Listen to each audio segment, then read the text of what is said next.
Hello guys, welcome back to my channel. আজকে আমার ছেলেকে নিয়ে গিয়েছিলাম ডাক্তারখানাতে। ওর খুবই শরীর খারাপ, আর এতটাই জেদ করছে যে বাইরে বেরিয়ে আসলাম। এসে চিপস দোকানে গিয়েছি, এত মাথা গরম করে দিচ্ছিল, এটা নয় ওটা, ওটা নয় ওটা। দোকানদারও রেগে যাচ্ছিল। দোকানদার যখনই বলছে যে এটা, ও বলছে না এটা না। দেখো হাত নেড়ে নেড়ে বলছে, ততবারই বলছি, মানে এই তুমি বাচ্চা দিচ্ছে দিচ্ছে।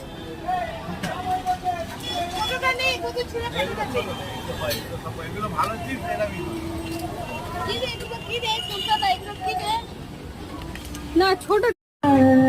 আর আমার মা মানে বলছে এটা কি এটা কি। আর দেখো বাড়ি যাওয়ার সময় দেখতে পাচ্ছি বাজার বলে একটা মানে দোকান আছে। এখানে বাচ্চা বড় ছেলে মোটামুটি মেয়ে থেকে আর ছেলে পর্যন্ত পাবে, আর বাচ্চা থেকে বয়স্ক পাবে। সুন্দর দোকানটা।